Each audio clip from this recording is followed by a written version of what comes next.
ಹಳೆಯ ಚಿನ್ನದ ಒಡವೆನ ಅಧಿಕ ಬೆಲೆಗೆ ಮಾರಬೇಕೆ? ಅಂದ್ರೆ ಆಟಿಕಾಗೆ ಕಾಲ್ ಮಾಡಿ 8880 ಅಟ್ಟಿಕಾ ಗೋಲ್ಡ್ ಕಂಪನಿ. ರಾಜ್ಯ ಕಾಂಗ್ರೆಸ್ ಪಾಳ್ಯದಲ್ಲಿ ಸಂಪುಟ ವಿಸ್ತರಣೆ ವಿಚಾರಕ್ಕೆ ಸಂಬಂಧಪಟ್ಟಂತೆ ಅತಿ ದೊಡ್ಡ ಚರ್ಚೆ ಆಗ್ತಾ ಇದೆ. ಲಾಭಿ ಒತ್ತಡಗಳು ದೆಹಲಿ ಮಟ್ಟದಲ್ಲೇ ಆಗ್ತಾ ಇದೆ. ಸಚಿವಾಕಾಂಕ್ಷಿಗಳೆಲ್ಲ ದೆಹಲಿಯಲ್ಲಿ ಬೀಡು ಬಿಟ್ಟಿದ್ದಾರೆ. ಮುಖ್ಯಮಂತ್ರಿಗಳು ಫ್ಲೈಟ್ ಹತ್ತಿದ ತಕ್ಷಣ ಅವ್ರ ಹಿಂದಿನ ಫ್ಲೈಟ್ಗೆ ಹೋಗ್ಬಿಟ್ರೆ ಎಲ್ಲ ದೆಹಲಿಗೆ ಲಾಭಿ ಒತ್ತಡ ಮಾಡಿ ಹಿಂಗಾದ್ರೂ ಮಾಡಿ ಸಚಿವ ಸ್ಥಾನ ಪಡ್ಕೊಂಡು ಬರಲೇಬೇಕು ಅಂತ ದೆಹಲಿಯಲ್ಲಿ ಬೀಡು ಬಿಟ್ಟಿದ್ದಾರೆ. ನಿನ್ನೆ ಸಂಜೆ ತನಕ ಕೂಡ ಮುಖ್ಯಮಂತ್ರಿ ಡಿ.ಕೆ. ಶಿವಕುಮಾರ್ ಅವರು ವೇಣುಗೋಪಾಲ್ ಅವರ ಜೊತೆಗೆ ಸಭೆ ಮಾಡಿದ್ದಾರಂತೆ. ವರಿಷ್ಠರ ಜೊತೆಗೆ ಭೇಟಿ ಹಾಕಿ ಚರ್ಚೆ ಆಗಿದೆ. ಬಟ್ ಯಾವುದು ಕೂಡ ಅಂತಿಮ ಆದಂತೆ ಕಾಣಿಸ್ತಾ ಇಲ್ಲ.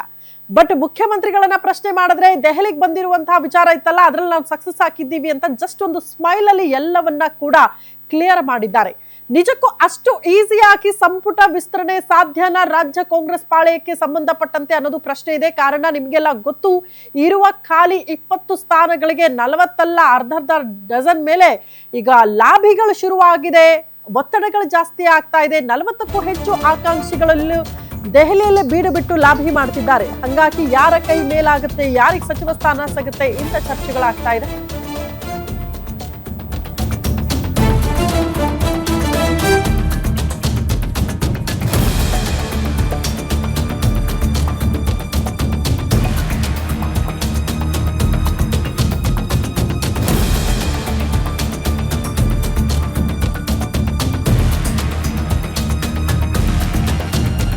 ದೆಹಲಿಯಲ್ಲಿ ನಡೆದ ಸಂಪುಟ ಸರ್ಕಸ್ ಸಕ್ಸಸ್ ಆಯ್ತಾ ಅನ್ನೋದೇ ಪ್ರಶ್ನೆ. ಮುಖ್ಯಮಂತ್ರಿ ಮಾಜಿ ಮುಖ್ಯಮಂತ್ರಿ ಲಿಸ್ಟ್ಗೆ ಹೈಕಮಾಂಡ್ ಹೇಳಿದ್ದಾದ್ರೂ ಏನು? 20 ಸ್ಥಾನ ತುಂಬೋದಕ್ಕೆ ಗ್ರೀನ್ ಸಿಗ್ನಲ್ ಕೊಟ್ಟೇ ಬಿಟ್ಟಿದೆಯಾ ಕಾಂಗ್ರೆಸ್ನ ಹೈಕಮಾಂಡ್? ಖರ್ಗೆ ಬಂದ ಮೇಲೆ ನಡೆಯುತ್ತಾ 2ನೇ ಸುತ್ತಿನ ಸಭೆ. ಖರ್ಗೆ ಅವರ ಸಮ್ಮುಖದಲ್ಲಿ ಮತ್ತೊಂದು ಸುತ್ತಿನ ಸಭೆ ಇದೆ. 2-3 ದಿನಗಳಲ್ಲಿ ಫಿಕ್ಸ್ ಆಗೇ ಬಿಡುತ್ತಾ ಸಂಪುಟ ವಿಸ್ತರಣೆಗೆ ಮುಹೂರ್ತ? ಗ್ಯಾರಂಟಿ ನ್ಯೂಸ್ ನಲ್ಲಿ ಸಂಪುಟ ಸರ್ಕಸ್ ಎಕ್ಸ್ಕ್ಲೂಸಿವ್ ಸ್ಟೋರಿಯನ್ನ ನಿಮ್ಮ ಮುಂದೆ ಇಡ್ತಾ ಇದೀವಿ.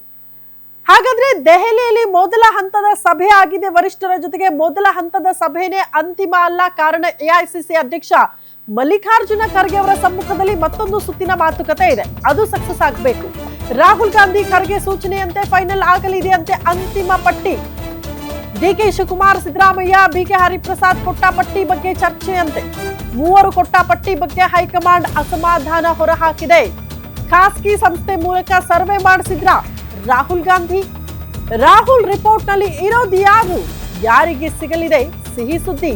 ಲಿಸ್ಟ್ ನಲ್ಲಿ ಕಿರಿಯ ಶಾಸಕರ ಹೆಸರು ಸೇರಿಸಿ ಅಂತ ಹೈಕಮಾಂಡ್ ಹೇಳ್ಬಿಟ್ಟಿದೆಯಂತೆ. ಹೊಸ ಮುಖಗಳಿಗೆ ಆದ್ಯತೆ ಕೊಡಬೇಕು.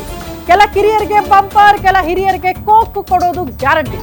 2028ರ ವಿಧಾನಸಭೆ ಮತ್ತು 2029ರ ಲೋಕಸಭೆ ಚುನಾವಣೆ ದೃಷ್ಟಿಯಿಂದ ಎಲೆಕ್ಷನ್ ಟಾರ್ಗೆಟ್ ರೀಚ್ ಆಗುವುದಕ್ಕೆ ಯುವಕರಿಗೆ ಮಣೆ ಹಾಕಬೇಕು ಅಂತ ವರಿಷ್ಠರು ತಾಕೀತು ಮಾಡಿದ್ದಾರೆ. ಪಕ್ಷ ನಿಷ್ಠೆ, ಪಕ್ಷದ ಸಿದ್ಧಾಂತಕ್ಕೆ ಬದ್ಧರಾಗಿರುವ ಕೆಲ ಕಿರಿಯರಿಗೆ ಮಣೆ ಹಾಕಬೇಕು ಅಂತ. ಉಳಿದ ಹಿರಿಯ ಶಾಸಕರಿಗೆ ಪಕ್ಷ ಸಂಘಟನೆಯ ಜವಾಬ್ದಾರಿಯನ್ನ ಕೊಡಿ. 2-3 ದಿನಗಳಲ್ಲಿ ಪಟ್ಟಿ ಫೈನಲ್ ಮಾಡಿ ಅಂತ ರಾಹುಲ್ ಗಾಂಧಿ ಅವರು ಸೂಚನೆ ಕೊಟ್ಟಿದ್ದಾರೆ. 3 ತೆಗೆದುಕೊಂಡು ಹೋಗಿರುವ ಲಿಸ್ಟ್ ಬಗ್ಗೆ ಅಸಮಾಧಾನ ಅಂತ ಅಂದ್ರೆ ಮತ್ತೆ ಅದೇ ಹೆಸರುಗಳನ್ನ ರೆಫರ್ ಮಾಡಿದ್ರೆ ಹೇಗೆ?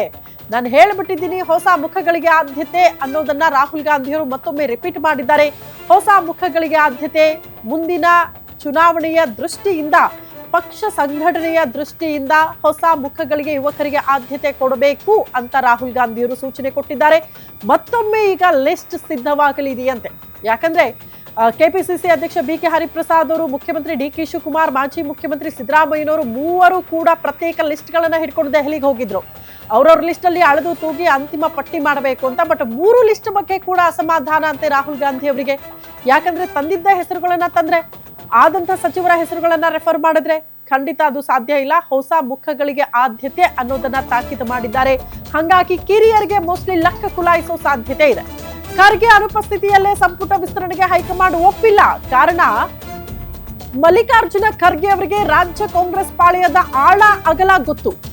ರಾಜ್ಯ ರಾಜಕೀಯದಲ್ಲಿ ಏನಾಗುತ್ತೆ, ಯಾರಿಗೆ ಯಾವ ಸ್ಥಾನಮಾನ ಕೊಟ್ರೆ ಏನಾಗಬಹುದು, ಅದರಿಂದ ಇಂಪ್ಯಾಕ್ಟ್ ಪಕ್ಷಕ್ಕೆ ಅನ್ನೋದನ್ನ ಬಹಳ ಚೆನ್ನಾಗಿ ಅರ್ಥ ಮಾಡ್ಕೊಂಡವರು ಮಲ್ಲಿಕಾರ್ಜುನ ಖರ್ಗೆ ಅವರು.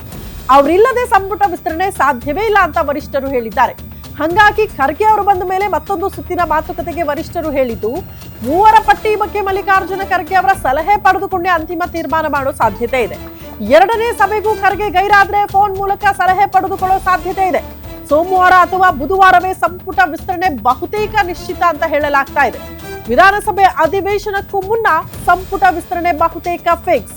ಖರ್ಗೆ ಅನುಪಸ್ಥಿತಿಯಲ್ಲೇ ಲಿಸ್ಟ್ ಫೈನಲ್ ಹಾಕಿಲ್ಲ. ಅವ್ರು ಬರಬೇಕು, ಅವ್ರ ಸಮ್ಮುಖದಲ್ಲಿ ಚರ್ಚೆ ಆಗಬೇಕು, ಅವರ ಸಲಹೆಯಂತೆ ಫೈನಲ್ ಲಿಸ್ಟ್ ಅನ್ನ ಸಿದ್ಧ ಮಾಡಬೇಕು ಅಂತ ರಾಹುಲ್ ಗಾಂಧಿ ಅವರು ಹೇಳ್ಬಿಟ್ಟಿದ್ದಾರೆ. ಹಾಗಾಗಿ ಖರ್ಗೆ ಅವರು ಬರಬೇಕು, ಇಲ್ಲ ಫೋನ್ ಮೂಲಕ ಸಲಹೆ ಪಡ್ಕೊಂಡು ಅಂತಿಮ ಲಿಸ್ಟ್ ಅನ್ನ ಸಿದ್ಧಪಡಿಸ್ಕೊಳ್ಬೇಕು ನಾಯಕರು.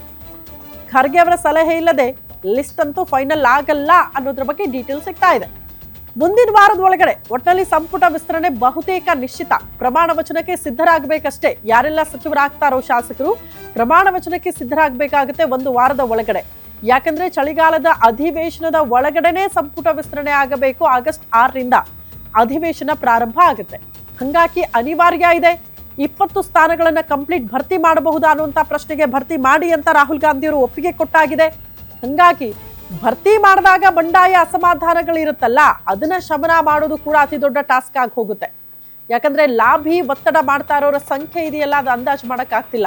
20 ಸ್ಥಾನ ಖಾಲಿ ಉಳಿಸ್ಕೊಂಡು 40-50 ಶಾಸಕರು ದುಂಬಾಲ್ ಬೀಳ್ತಾರೆ ಅಂತ ಅಂದ್ರೆ ಯಾರಿಗೆ ಕೊಟ್ಟರು ಕೂಡ ಮತ್ತೊಬ್ರು ಅಸಮಾಧಾನಗೊಳ್ಳೋದು ಸಹಜ. ಹಂಗಾಗಿ ಅದನ್ನ ಶಮನ ಮಾಡಬೇಕಾಗುತ್ತೆ. ಈ ಬಗ್ಗೆ ಮತ್ತಷ್ಟು ಡೀಟೇಲ್ಸ್ ಅನ್ನ ಕೊಡ್ತಾ ಹೋಗ್ತಾರೆ ನಮ್ಮ ಪ್ರತಿನಿಧಿ ಸ್ಪೆಷಲ್ ಕರೆಸ್ಪಾಂಡೆಂಟ್ ವೀರೇಶ್ ತಾನಿ ನೇರ ಸಂಪರ್ಕದಲ್ಲಿ ಜಾಯಿನ್ ಆಗ್ತಿದ್ದಾರೆ. ವೀರೇಶ್, ಅಳೆದು ತೂಗಿ 2ನೇ ಪಟ್ಟಿಯನ್ನ ಫೈನಲ್ ಮಾಡಬೇಕು ಅಂತ 3 ನಾಯಕರು ದೆಹಲಿಗೆ ಹೋದ್ರು ಕೂಡ 3 ಲಿಸ್ಟ್ ಬಗ್ಗೆ ಅಸಮಾಧಾನ ಅಂತೆ ರಾಹುಲ್ ಗಾಂಧಿ ಅವರಿಗೆ. ಕಾರಣ ಏನು? ಮತ್ತೆ ಅದೇ ಹೆಸರುಗಳು ರೆಫರ್ ಮಾಡ್ತಿದ್ದಾರೆ ಅನ್ನೋ ಕೋಪನ, ಆ ಮೂಲಕ ಹೊಸ ಮುಖಗಳಿಗೆ ಕಿರಿಯರಿಗೆ ಮೋಸ್ಟ್ಲಿ ಲಕ್ಕ ಕುಲಾಯಿಸೋ ಸಾಧ್ಯತೆ ಇದೆಯಾ ಅನ್ನೋದು ಒಂದು ಪ್ರಶ್ನೆ. ಮಲ್ಲಿಕಾರ್ಜುನ ಖರ್ಗೆ ಅವರ ಸಲಹೆ ಇಲ್ಲದೆ, ಅವರ ಒಪಿನಿಯನ್ ಇಲ್ಲದೆ ಲಿಸ್ಟ್ ಅನ್ನ ಫೈನಲ್ ಮಾಡೋದಕ್ಕೆ ಸಾಧ್ಯ ಇಲ್ಲ. ಕಾರಣ ಖರ್ಗೆ ಅವರಿಗೆ ರಾಜ್ಯ ಕಾಂಗ್ರೆಸ್ನ ಆಳ ಆಗಲ್ಲ ಗೊತ್ತು, ಯಾರಿಗೇನ್ ಕೊಟ್ರೆ ಏನ್ ಸಮಸ್ಯೆ ಆಗುತ್ತೆ ಅನ್ನೋದು ಗೊತ್ತು. ಹಂಗಾಗಿ ಅವರು ಸಲಹೆ ಪಡೆದುಕೊಂಡೇ ಅಂತಿಮ ಲಿಸ್ಟ್ ಸಿದ್ಧ ಆಗ್ಬಹುದಾ? ಖಂಡಿತವಾಗಿಯೂ ಶ್ರುತಿ, ಸಿಎಂ ಡಿ ಕೆ ಶಿವಕುಮಾರ್ ಅವರ ನೇತೃತ್ವದ ಸಚಿವ ಸಂಪುಟದಲ್ಲಿ 20 ಸ್ಥಾನಗಳು ಖಾಲಿ ಇರುವಂಥದ್ದು. ಆದರೆ ಆ 20 ಸ್ಥಾನಗಳಿಗೆ 40ಕ್ಕೂ ಹೆಚ್ಚು ಶಾಸಕರುಗಳು ಸಾಕಷ್ಟು ಪೈಪೋಟಿಯನ್ನು ಮಾಡ್ತಾ ಇರುವಂಥದ್ದು. ಇದೇ ವಾರದಲ್ಲಿ ಅಂದರೆ ನಿನ್ನೆನೇ ಬಹುತೇಕವಾಗಿ ಸಚಿವರ ಪಟ್ಟಿ ಫೈನಲ್ ಆಗುತ್ತೆ ಅಂತೇಳಿ ಎಲ್ಲರೂ ಸಹ ಕಾತರದಿಂದ ಕಾಯ್ತಾ ಇದ್ರು. ಆ ನಿಟ್ಟಿನಲ್ಲೇ ಸಚಿವಾಂಕಾಂಕ್ಷಿಗಳು ಸಹ ಎಲ್ಲರೂ ಸಹ ದೆಹಲಿಗೆ ತೆರಳಿ ಸಿಎಂ ಡಿ ಕೆ ಶಿವಕುಮಾರ್ ಮತ್ತು ಮಾಜಿ ಸಿಎಂ ಸಿದ್ದರಾಮಯ್ಯ ಮತ್ತು ಬಿ ಕೆ ಹರಿಪ್ರಸಾದ್ ಅವರ ಮೂಲಕ ಹೈಕಮಾಂಡ್ ನಾಯಕರುಗಳ ಮನವೊಲಿಸುವಂಥ ಪ್ರಯತ್ನವನ್ನು ಮಾಡ್ತಾ ಇದ್ರು. ಆದರೆ ರಾಜ್ಯದ 3 ನಾಯಕರುಗಳು, ಸಿದ್ದರಾಮಯ್ಯ ಆಗಿರ್ಬೋದು, ಡಿ ಕೆ ಶಿವಕುಮಾರ್ ಆಗಿರ್ಬೋದು, ಬಿ ಕೆ ಹರಿಪ್ರಸಾದ್ ಅವರು 3 ಪ್ರತ್ಯೇಕವಾಗಿ ಹೈಕಮಾಂಡ್ ನಾಯಕರುಗಳಿಗೆ ಕೊಟ್ಟಿರ್ತಕ್ಕಂಥ ಪಟ್ಟಿಯನ್ನ, ಆ ಪಟ್ಟಿಯ ವಿಚಾರದಲ್ಲಿ ಹೈಕಮಾಂಡ್ ನಾಯಕರುಗಳು ಅಸಮಾಧಾನಗೊಂಡಿರುವಂಥದ್ದು. ಪ್ರತ್ಯೇಕವಾಗಿ ಮೊದಲಿಗೆ ಪಟ್ಟಿ ಬೇಡ, ನೀವು 3 ಕುಳಿತುಕೊಂಡು ಪ್ರಾಂತ್ಯವಾರು, ಜಾತಿವಾರು, ಪಕ್ಷ ನಿಷ್ಠೆ ಮತ್ತು ಪಕ್ಷ ಸಂಘಟನೆ ಆಧಾರದ ಮೇಲೆ ಒಂದೇ ಒಂದು ಲಿಸ್ಟ್ ಅನ್ನು ಕೊಡಿ ಅನ್ನೋ ಒಂದು ಸಲಹೆ ಮತ್ತು ಸೂಚನೆಯನ್ನು ಒಂದು ಕಡೆ ಕೊಟ್ಟರೆ, ಇನ್ನೊಂದು ಕಡೆ ರಾಜ್ಯ ನಾಯಕರುಗಳು ಕೊಟ್ಟಿರ್ತಕ್ಕಂಥ ಪಟ್ಟಿಯಲ್ಲಿದ್ದಂತಹ ಹೆಸರುಗಳ ವಿಚಾರದಲ್ಲಿ ರಾಹುಲ್ ಗಾಂಧಿ ಅವರು ಸಾಕಷ್ಟು ಅಸಮಾಧಾನಗೊಂಡಿದ್ದಾರೆ ಅನ್ನೋದು ಸ್ಪಷ್ಟವಾಗಿ ಗೊತ್ತಾಗ್ತಾ ಇರುವಂಥದ್ದು. ಯಾಕಂತಂದ್ರೆ ಈ ಹಿಂದೆ ಸಚಿವರಾದಂಥವರು ಮತ್ತು ಹಿರಿಯ ಶಾಸಕರುಗಳಿಗೇನೆ ಅವಕಾಶವನ್ನು ಮಾಡಿಕೊಡಬೇಕು ಅನ್ನೋ ಒಂದು ನಿಟ್ಟಿನಲ್ಲಿ ರಾಜ್ಯ ನಾಯಕರುಗಳು ಆ ಪಟ್ಟಿಯನ್ನು ಕೊಟ್ಟಿದ್ರು. ಆ ಪಟ್ಟಿಗೆ ರಾಹುಲ್ ಗಾಂಧಿ ಅವರು ಅಸಮಾಧಾನವನ್ನು ವ್ಯಕ್ತಪಡಿಸಿ 60-40 ಅಡಿಯಲ್ಲಿ, ಅಂದರೆ